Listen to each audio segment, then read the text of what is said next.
네, 안녕하십니까. 저도 양양수입니다. 오늘이 1월 21일 목요일, 지금 현재 시각 오후 4시 15분 접어들겠습니다.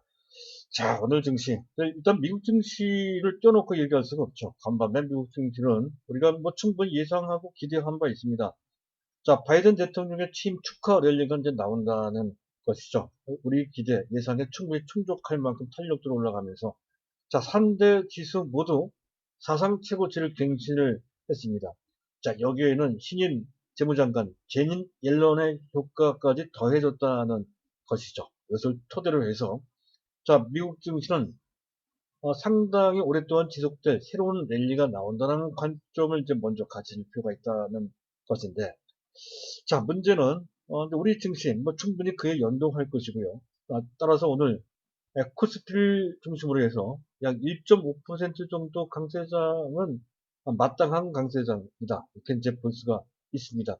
자, 그런데 다소 전반적인 흐름에 비해서 또 다소 예상과 좀 다른 측면이 있다는 것이죠.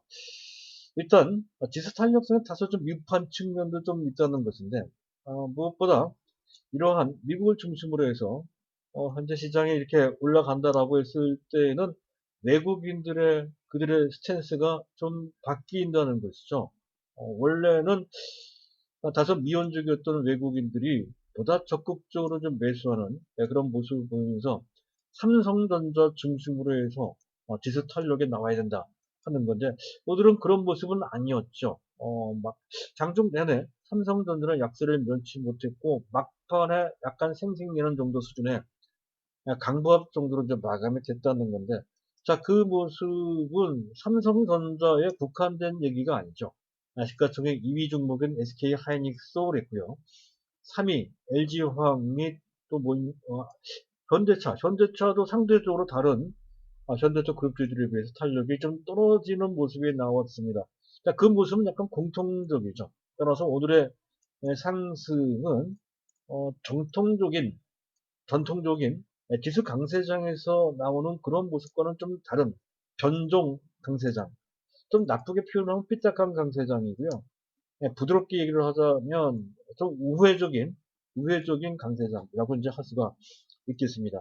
사실은 외국인과 기관들이 주도하는 그런 장세였다라고 한다면 삼성전자 중심의 시총 상위주들이 이끌어가는 그런 장세가 되었을 것인데, 지금 외국인 입장에서도 또 기관들 입장에서 봤을 때도 적극적으로 매수할 수 없으니 제2선 대형주들, 특히 오늘 같은 경우에 LG전자, 또 LG 현재 디스플레이, 또 현대차가 아닌 기아차, 모비스, 글로비스, 또 현대위아 같은 시총으로 봤을 때 10위권 바깥에 있는 대형주들이 힘을 내는 그런 모습을 보였다는 것에서 그런 점을 알 수가 있습니다. 하지만 이들 종목은 전반적인 흐름과 같은 맥락 상상에 있는 대형주라는 관점에서 오늘 상황에 어떤 시장의 흐름이 바뀌었다 이렇게 볼 수는 없다는 것이죠. 또한 그들 종목을 지금 당장 그들이 힘을 내고 있다고 해서 이제 와서 그들 종목을 추격해서 매수하는 것도 그렇게 썩 좋은 선택 같지는 않습니다. 제가 LG전자라 말씀드렸습니다만 LG전자 이미 장대 양봉 2개나 나왔거든요. 현재 단기적 관점에서는 오히려 매도를 할 필요가 있을 정도의 급등세입니다. 물론 우리 입장은 단기로 온 게 아니겠지만 당연히 보유가 되겠지만, 어쨌든 최소한 이 상태에서 그들 종목을 쫓아가면서 매수할 때는 아니다 이렇게 판단이 됩니다. 만약에 시총 상위주를 매수한다라고 했을 때는 그전 제가 계속 주장해 왔듯이 시총 2, 3, 4위에 있는 그런 종목들을 이제 매수하면 된다는 것이죠. 자, 그것과 관련된 시장 판단을 조금 좀 해볼 필요가 있다는 건데, 어쨌든 전체 상황으로 봤을 때 여전히 시장은 코스닥보다는 코스피가 그 중에서도 시총 상위주들이, 또 그 중에서도 4대 그룹주들이 주도하고 있다는 것이고, 그리고 단연 완탑은 누가 뭐래도 삼성전자라는 것이죠. 지금은 다소간 속도들이 나오고 있는 그런 상황에 불과하다는 그런 관점으로 시장의 골격을 그리고 이해하시면 될 것 같습니다. 자, 오늘 제가 그런 것을 바탕으로 준비한 내용은 이런 건데요. 일단 미래차가 상당히 중요하다는 것이죠. 그 개념, 두 가지 중요한 개념이 있는데 반드시 아실 필요가 있습니다. 간단하게 그를 짚어드릴 거고요. 두 번째, 자, 중국에서 나오는 얘기인데요. 지금 중국의 메모리 반도체 현물가가 급등하고 있습니다. 아, 이게 심상치 않은데요. 그래서 삼성전자의 반도체 실적이 상당히 좋을 것으로 어닝 서프라이즈가 나올 것 같습니다. 그렇다고 한다면 이제 목표가 좀 달라질 필요가 있다는 건데, 객관적인 목표가가 있고요. 또 약간 주관적이지만 현실적인 목표가가 따로 있습니다. 이 두 가지를 잠깐 설명을 드릴 필요가 있겠습니다. 자, 그리고 현재 주변 종목으로 못지않게 중요하다 이렇게 말씀드렸던 SKC하고 원플러스4에 해당되는 네이버. 좀 두 종목이 다소 좀 미흡한 네이버하고 삼바인데요. 자, 삼바는 조금 더 시간이 걸릴 것 같고 일단 네이버부터 좀 풀리는 것 같습니다. 저는 네이버가 최근에 어떤 모멘텀이 생기고 있죠. 다른 각도로 네이버를 조명할 수 있는 그런 상황이 만들어지는 것 같습니다. 그래서 안 갖고 계신 분들은 물량이 부족하신 분들은 네이버를 원 플러스 4 중에 하나니까 잡아주실 필요가 있다는 관점에서 네이버를 설명드릴 거고요. 자, 순서를 밟아서 말씀드릴 건데 그 전에 간단하게 안내 말씀드릴까 합니다. 제가 말씀드리고 있는 내용과 관련해서 또는 현재 보유 계신 종목이거나 또는 포트폴리오 전략과 관련된 문의사항이 있으신 분들은 보고 계신 화면에 우상단에 문의사항 연락처 010-2420-0553에 나가고 있죠. 자, 이쪽으로 연락을 주시면 되겠습니다. 자, 일단 먼저 말씀을 드릴 것은 이제 이슈인데요. 자, 바이든 취임 때문에 미국 3대 지수가 사상 초에 갱신했던 소식은 앞에서 말씀드린 그대로고요. 자, 앨런 효과가 크다는 것이죠. 현재 앨런 효과는 오히려 바이든 효과보다 더 실질적으로 더 클 수도 있습니다. 두 가지 아주 중대한 의미가 있죠. 자, 그 사람이 표현한 것에는 빅 액트, 대범하게 행동하라라고 하는 얘기가 있습니다. 그 얘기는 지금 테이퍼, 즉 긴축 같은 거, 그럼 걱정하지 말고 계속 밀고 나갈 수 있다라는 것을 뜻한다는 거죠. 기조가 계속 유지된다. 초유동성 장세가 지속될 수밖에 없다는 것을 설명한다는 것이 일단 중요하고요. 두 번째, 자, 바이든 호의 체입대의 단점이 되는 것이 이제 반시장적 정책이거든요. 그 중에 하나, 법인세 인상인데요. 지금 당장은 법인세 인상할 때가 아니다라고 어느 정도 가이드를 했습니다. 그렇다고 한다면 아킬리스 건인 바이든 리스크가 최소한 상당폭 완화된 것이다 이렇게 볼 수가 있죠. 이 두 가지 이유로 해서 현재 이러한 허니문 랠리는 단순히 그전처럼 뭐 2, 3개월 정도 끄는 게 아니고 트럼프 시대 못지않게 내내 상당 기간 강세장이 만들어질 수 있다라고 하는 가장 기본적인 환경이 조성된 것이다. 그렇게 이해를 하시면 될 것 같습니다. 자, 그리고 이제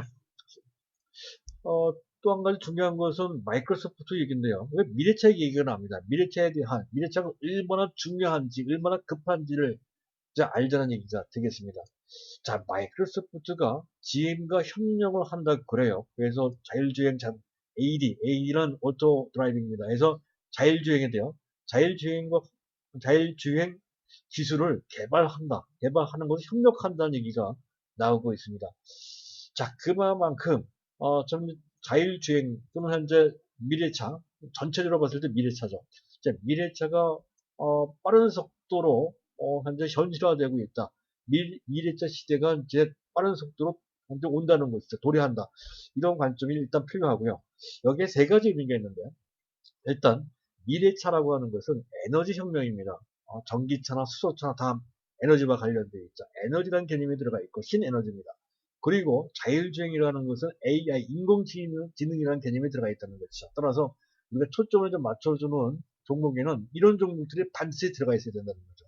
신에너지 및 AI가 들어가 있어야 된다 하는 관점이 일단 중요하고요. 두 번째, 가만히 보면 IT 쪽에서도 솔루션 쪽이 그러한 합종연회, 이제 M&A를 하거나 협력하거나 합작회사를 만들거나 할 때에 현재 주도를 한다는 것이죠. O2O, 회사 대 회사, 업체와 업체가 서로 합종연회하는 그런 시대로 현재 들어서고 있다 하는 관점으로 일단 크게 보실 필요가 있겠고, 그리고 또 한 가지 우리한테 매우 중요한 것은 그렇게 되면 될수록 반도체의 잠재 시장이 커질 수밖에 없다는 것이죠. 여태까지도 그런 흐름이 나왔지만 앞으로 전개될 미래차 시대에서는 더욱더 방대한 데이터 저장이 필요하고 그것을 처리할 수 있는 능력이 있어야 된다는 것이 또 각 부분이 있습니다. 그러한 비메모리 반도체가 되겠죠. 그래서 이러한 메모리 및 비메모리 반도체의 잠재 시장에 지금보다 훨씬 더 크고 빠른 속도로 확대될 수밖에 없는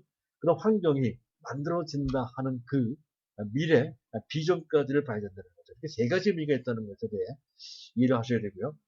자, 그리고 오늘 제가 주로 이제 말씀드릴 필요가 있는 반도체 DRAM가가 심상치 않게 올라간다는 주제입니다.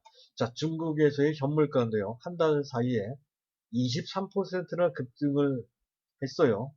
주로 이제 PC용 반도체가 되겠는데, PC용 반도체가 반도체의 대표적인 가격을 이제 표시하는 그런 상품이 되겠습니다. 자, 일단 중간 몇 가지 사항이 있죠. 계속해서 말씀드리지만 최근에 뭐 비철금속이나 철강 뭐 이런 거 산업재 자본재 가격이 올라가는 것과 마찬가지입니다. 경기 회복이 빠르고 강하게 현재 지금 진행되고 있다는 것이죠. 중국을 중심으로 나타나고 있습니다.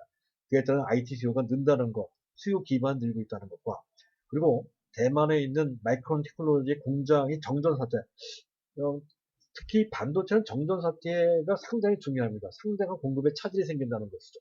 그리고 비트코인 열기 때문에 그 채굴 열기, 고사양의 PC용 반도체가 필요하다는 것, 그에 따라 수요가 늘고 있다는 것, 또 이제 수요가 늘고 있는 것에 대한 기반이 된다는 건데, 이것도 중요하지만, 보다 중요한 것은 삼성전자의 반도체와 관련된 그 전략 스탠스가 바뀌었다는 것이죠. 그전에는 초격차 전력의 일환으로 보다 미세화가 진행이 되고 보다 시설 투자를 좀 강화시키는 측면이 있었습니다. 하지만 최근 몇 년 전부터 현재 그 스탠스가 바뀌면서 더 이상의 저비율 확대 전략보다는 수익성을 제고하는 쪽으로 가고 있다는 건데 대표적인 것이 반도체 DRAM 라인을 증설하는 것이 아니라 그 중에 하나를 이미지 센서로 돌렸죠. 화성 11 라인을 돌렸단 말이죠. 그런 식으로 수익성을 제고하는 쪽으로 좀 노골적으로 얘기하자면 공급을 약간은 인위적으로 조절하는 쪽으로 분명한 전략적 변화를 했다는 것이죠. 이렇게 되면 반도체 DRAM 가격이 급등할 소지가 상당히 높고 그렇게 되지 않나 하더라도 상당히 안정적 강세를 보일 소지가 상당히 크다는 것이죠.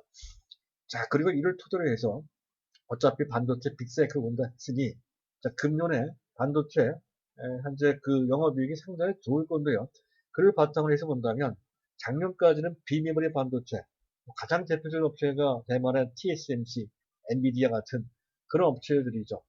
그런 업체들이 크게 주가가 올라갔지만 작년 한 해를 본다면 비메모리 반도체 시대라고 해도 과언이 아닐 정도로 그들이 크게 부각됐습니다. 하지만 2021년도 금년도부터는 메모리 시대가 올 가능성이 상당히 높다는 것이죠. 그만큼 실적점만 봤다는 건데 주로 삼성전자의 반도체 실적은 아직까지는 비메모리보다는 메모리가 절대 비중을 차지한다. 거의 90% 이상이 메모리에서 나옵니다. 메모리가 작년에 전체 영업이익 36조 중 20조가 현재 반도체에서 나왔는데 금년에는 비메모리까지 합쳐서 적어도 30조 내지 실질적으로 35조 이상, 35조 이상 나올 소지가 높다는 것이죠. 그랬을 때 삼성전자의 전체 영업이익은 올해 50조가 될 것이다. 일반적으로는 45조 그러는데요. 실질적으로 50조가 될 소지가 높고, 그랬을 때 주당 순이익은 5,700원 정도로 예상, 전망이 된다는 거죠. 여기에다가 또 한 가지 중요한 것은 멀티플입니다. 주당 순이익에다 몇 배를 곱하면 적정 하나를 갖고 따지는 것이 이제 적정 PER 내지 멀티플인데요. 보편적으로 삼성전자 정도는 그 전에 12배에서는 지금 조금 낮아서 20배 정도 적용해도 된다. 이렇게 이제 보고 있습니다. 20배를 적용시켰을 때 약 11만 4천 원 정도 나온다는 건데 이게 바로 일반적으로 시장에서 증권가에서 얘기하는 삼성전자의 올해 목표가 수준입니다. 내년도 마찬가지예요. 내년도 영업이익은 60조 사상 최고치를 갱신할 것 같은데요. 그래도 EPS는 7,000원 정도로서 역시 목표가 14만 원. 그래서 금년에 시장에서 보는 증권가에서 보는 객관적인 목표가는 금년 11만 4천 원, 내년 14만 원 정도 보는 것이 자 일반적인 그러한 전망 목표가인데요. 하지만 현실적으로는 그보다 더 좋아질 소지가 높다는 건데, 일단 실적은 그렇다 치더라도 일단 멀티플이 달라져야 된다는 거죠. 적용시킬 PER이 달라져야 된다는 겁니다. 왜냐하면 그동안 삼성전자가 디스카운트했던 몇 가지 요인들이 상당히 좋아지거나 해소됐기 때문에 그런 것이죠. 일단 실적 부분에 있어서 반도체, D램의 실적이 워낙 기복이 심하죠. 2018년도에 반도체 부분만에 영업이익만 따지면 약 44조 원 정도 됐던 것 같아요. 그 이듬해 2019년도에 3분의 1로 격감을 합니다. 그리고 한때 SK 하이닉스 같은 경우에는 분기별로 봤을 때 마이너스가 나올 정도로까지 크게 떨어지게 됐던 것이 반도체, 특히 D램의 속성입니다. 그만큼 기복이 심하죠. 심하면 그만큼 디스카운트를 당하게 된다. 실적이 안만 좋아도 그래서 제대로 평가받지 못하는 할인 요소가 된다는 것이죠. 근데 이 부분이 상당히 안정되어 있습니다. 근데 지금 비머리 반도체가 부강을 하죠. 또 아까 얘기했던 수급 조절을 통해서 현재 그렇게 기복이 심해진 것을 상당히 막을 수 있는 그러한 구조가 돼가고 있다는 것이죠. 이 점과 관련돼서 여전히 TSMC는 대단합니다. 벌써 거의 한 15년 정도를 영업이익률이 무려 35% 정도 되는 그런 정도의 영업이익률을 별 기복 없이 꾸준하게 계속 유지한 것이 TSMC입니다. 이 부분만 따지면 TSMC가 상당히 압도적이죠. 하지만 이 부분도 삼성전자가 아직은 좀 미흡하지만 따라가고 있다는 점에서 그 점과 같은 형편없는 멀티플에서 해방돼야 된다는 이유가 된다는 것이고요. 자, 사업 포트폴리오 구성도 점점 더 그 완성도가 높아지고 있죠. 반도체만 하더라도 비머리 반도체, 비메모리도 파운드리가 있고 칩 부분이 있단 말이죠. 그런 측면, 그 외에 다른 부분도 부각되고 있어서 스마트폰도 좋아지고 있거든요. 그래서 사업 포트폴리오 전체 구성으로 봤을 때는 그 어떤 IT 대기업보다 뭐 인텔이나 뭐 엔비디아나 뭐 TSMC나 그 어떤 데보다도 삼성전자의 완성도가 더 좋습니다. 그런 측면. 또 성장성, 4차 산업혁명과 관련된 반도체는 점점 더 중요해진다는 것이죠. 거기에다 각종 뭐 협력, 합작, M&A까지도 할 수 있는. 다소 이 부분은 이재용 부회장의 현재 구속과 관련돼서 좀 차질이 생긴 측면이 있습니다. 하지만 시간이 지나면 이 문제도 해소된다는 측면에서 본다면 지금 당장은 크게 기대할 수 없습니다만 향후 1년 정도 되면 이 부분 다시 부각될 수가 높다는 점에서 역시 멀티플에서 해방될 수 있는 요인이 된다는 것이고요. 지배구조는 이것도 시간 지나면 해결이 되겠죠. 그리고 주주 친화 문제도 벌써 3, 4년 전부터 진행해 왔던 것입니다. 액면 분할을 하거나 배당을 늘리거나 자사주 매입뿐만 아니라 소각까지 했죠. 소각까지 했다고 한다면 상당폭 주주를 위한 정책이 현재 진행되고 있고 이미 시행됐다는 측면에서 점수를 줄 수가 있겠습니다. 이런 상황이라고 했을 때는 멀티플이 20배만 적용시켜서는 안 되죠. 현재 대만의 TSMC 그 40배 정도 됩니다. 그래서 당장 40배까지는 아니다 하더라도 30배 정도를 적용시키는 그런 시대가 분명히 올 것이다라고 말씀드릴 수가 있겠습니다. 그렇다고 한다면 거기에 적용시키면 금년 목표가는 일반적으로 봐서 11만 4천원이지만 30배를 적용시킨다 했을 때는 17만 원까지 나온다는 거고요. 내년까지를 본다면 21만 원 정도까지 나온다는 거죠. 물론 그것은 제가 저의 약간의 주관이 섞인 장밋빛 전망이겠습니다만은 현실적으로 타당성 있는 그러한 희망이라고 이제 볼 수가 있어서 거기까지를 염두에 두면서 삼성전자를 보자 하는 것을 말씀드리고요. 자, 그리고 세 번째 주제 해외 종목인데 일단은 저거부터 보도록 하죠. 뭡니까? SKC. SKC의 주가를 좀 올려놓고 말씀드리는 게 더 도움이 될 것 같습니다. 최근에 많이 올라왔어요. SKC 같은 경우. 자, 잠깐 SKC를 보도록 하죠. SKC는 제가 자주 설명드린 삼성전자까지는 아니지만 뭐 현재 다른 어떤 종목보다는 좀 많이 현재 보고 계신 화면에 있는 차트가 SKC의 주가 차트입니다. 동그라미를 표시한 게 보이실지 모르겠습니다. 그 동그라미 표시할 때마다 제가 추천한 거거든요. 벌써 몇 번, 한 10번 이상 제가 추천한 것 같고요.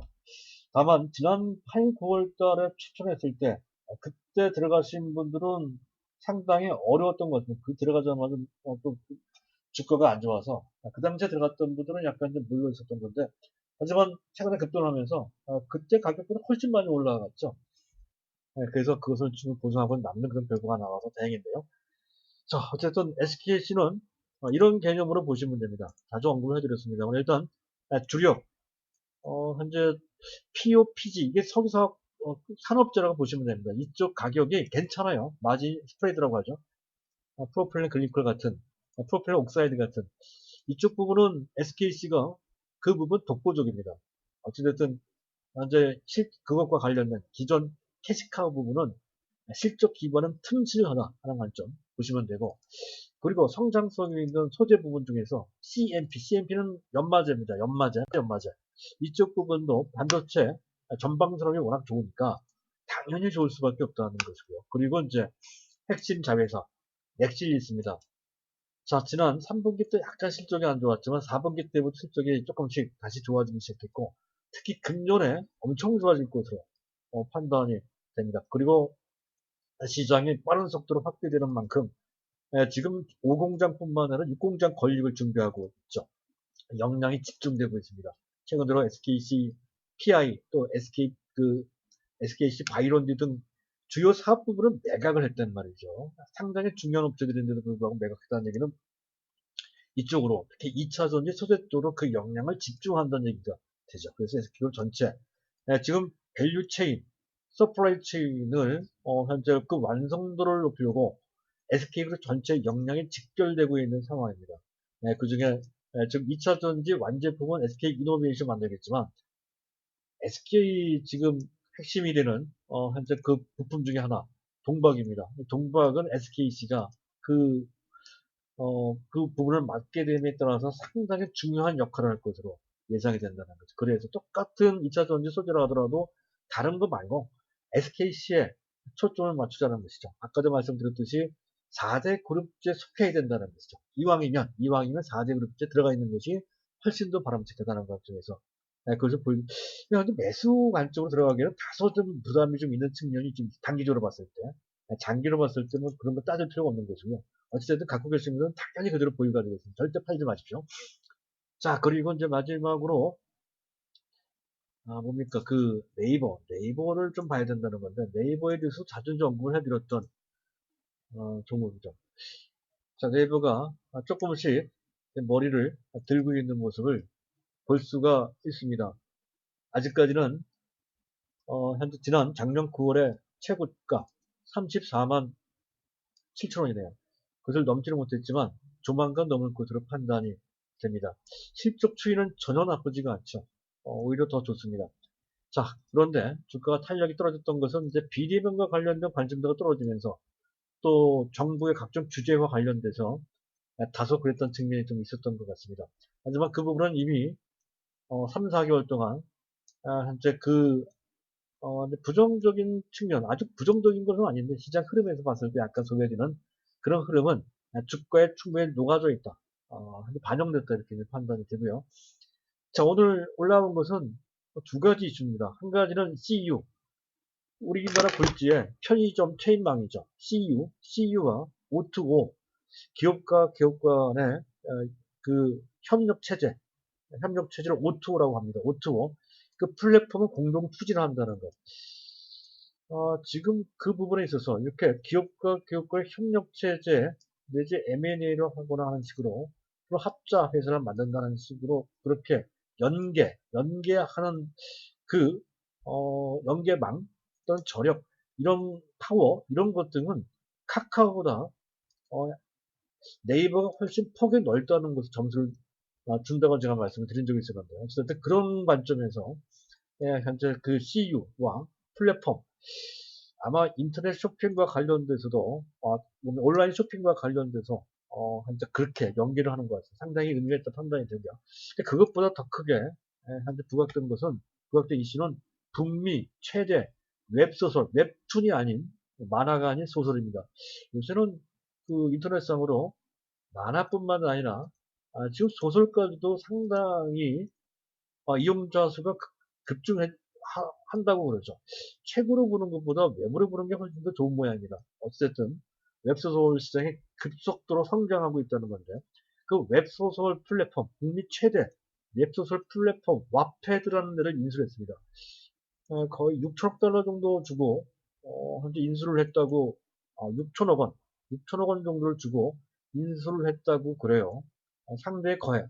해외 기업을 인수하는 것 중에서 가장 큰 대규모 인수를 했다고 하죠. 그만큼 의미가 있는 것입니다. 자, 일단 중요한 것은 의미가 있는 것은 그렇지 않아도 콘텐츠 측면에서 봤을 때 지금 뭡니까 만화, 웹툰 같은 경우는 대등한 상태이고요. 하지만 음악 부분 또 게임 부분에 있어서는 카카오보다 조금 처지죠. 어쨌든 통틀어서 봤을 때 콘텐츠 부분 약간 좀 처지는 측면이 있는데 이 콘텐츠의 외연 그 크기를 확대시킬 수 있는 어떤 계기가 될 것 같고 또 한 가지 중요한 것은 해외 기업을 인수했다는 것이죠. 즉 국내 시장에 머물지 않고 해외 시장으로 그 활동 범위를 넓혔다는 측면에서 그 확장성, 성장성이 어느 정도 길을 잡기 시작했다 하는 관점으로 봐야 된다는 거고요. 그리고 앞에서도 말씀드렸지만 합종연행, 서로 뭉치고 또 연합하고 또 협력하고 합작해서 만들고 하는 그런 것과 관련돼서 상당히 활발합니다. 현재 그 네이버가 말해 그런 것과 관련된 아주 적극적인 움직임이다 이렇게 보시면 되고요. 또 우리나라 한류 문화 콘텐츠의 파워가 상당히 강하죠. 자, 그것을 수익화하는 데 있어서 상당한 힘을 내고 있다 하는 거죠. SM 그, SM에다가 또 투자 1천억 원 정도 했죠. SM 엔터테인먼트에 1천억 원 정도 투자한 것도 그렇고 얼마 전 또 CJ와 지분 막기환도 좀 있었단 말이에요. 이런 것도 다 그와 관련되어 있습니다. 이런 측면. 자, 그리고 여기 또 한 가지 중요한 것은 OSMU라는 게 있는데요. One Source Multi Use라는 개념인데요. 하나의 소스를 통해서 그와 연계된 다른 어떤 문화 콘텐츠 상품을 창출한다는 뜻이 됩니다. 가령 웹소설로 끝나는 게 아니고 소설을 읽히고 그와 관련된 수익을 창출하는 정도로 끝나는 것이 아니라 소설을 만화로 연결시키고 그 또 만화로 연결시킨 것을 드라마나 영화로 만든다는 그런 하나의 소설을 갖고 다양한 콘텐츠를 생산한다는 개념이 된다는 것이죠. 그런 것에 지금 현재 상당한 어떤 가능성을 보인다는 것이죠. 그것도 국내에 머무는 곳에는 해외로 말이죠. 자, 그리고 또 한 가지는 아마 이 방송 듣고 계신 분들도 유튜브도 마찬가지고요. 또 넷플릭스 다 아실 겁니다. 자, 이것을 현재 실시간 동영상 서비스, 유튜브 좀 실시간은 아니네요. 어쨌든 넷플릭스 같은 경우는 실시간 동영상 서비스란 말이죠. 그 OTT라고 합니다. OTT. 이 OTT 시장이 급성장을 하죠. 이 급성장을 합니다. 거기를 직접적으로 겨냥을 한 것으로 겨냥을 하고 멀리 돌아가는 것이 아니라 그를 향해서 직진하기 위해서 그래서 북미에 있는 그런 뭡니까 왓패드라고 하는 웹소설 플랫폼을 인수한 것이다. 보시면 되겠습니다. 따라서 기존의 웹 국내 또 일본에 있는 웹툰 MAU는 월간 이용자입니다. 월간 실효가 있는 월간 이용자를 MAU라고 하는데요. 지금 뭡니까 국내 웹툰과 관련된 그러한 그 MAU 및 또 새롭게 확보가 되는 왓패드의 MAU까지 합해서 1억 6천만 명 정도 되는 수준이 된다는 거죠. 이런 정도면 넷플릭스한테도 별로 끌리지 않을 정도의 규모가 됩니다. 이런 MAU를 확보를 하게 된다 하는 거고요. 또 한 가지 중요한 것은 신인류 밀레니엄 시대 내지 Z시대라고 합니다. 그래서 합쳐서 MG 세대라고 하는데요. MG 세대를 겨냥하고 있다는 것이 상당히 미래지향적입니다. 그래서 아직까지 청소년이나 젊은이를 대상으로 해서 네트워크 내지 문화 콘텐츠 전반적인 플랫폼을 구축하는데 상당히 빠른 속도로 진행되고 있다는 거에서 상당히 미래지향적입니다. 그런 관점에서 본다면 지금 현재 몇 가지 현재 단기적인 어떤 악재 때문에 올라가지 않은 탄력이 나오지 않는 것에 대해서 당장 약간 답답한 측면이 있지만 결국 그 모든 굴레를 벗고 탄력적으로 올라가는 수준 또 장기로 본다 했을 때 단순히 30만 원대 있는 것이 아니라 40만 원대, 50만 원대로 올라갈 수 있는 어떤 잠재력이 여전히 살아 숨쉬고 있는 상태다. 보시면 될 것 같아요. 이 정도만 있는 것이 아니죠. 그 내용은 그 전에 말씀드린 걸 가름하도록 하고 오늘은 오늘 나온 이슈에서만 집중해서 좀 말씀드렸으면 이와 관련돼서도 일단 긍정적이다 하는 관점으로 네이버를 보시면 되고, 따라서 이거를 바탕으로 한다 했을 때에도 네이버는 앞서 말씀드렸던 것처럼 단지 30만 원대 넘을 종목이 아니다라는 관점으로 네이버에 대해서 갖고 계신 분들은 당연히 가격을 갖고 있을 뿐만 아니라 안 갖고 있거나 물량이 부족하신 분들은 편입을 좀 해볼 필요가 있다 하는 것을 강조드리고자 합니다. 자, 오늘은 여기까지고요. 제가 말씀드린 내용과 관련돼서 현재 동의를 하시거나 도움을 받으셨다라고 인정해 주시는 분들은 꼭 좋아요 버튼이나 구독 버튼을 눌러주시기 바랍니다. 감사합니다.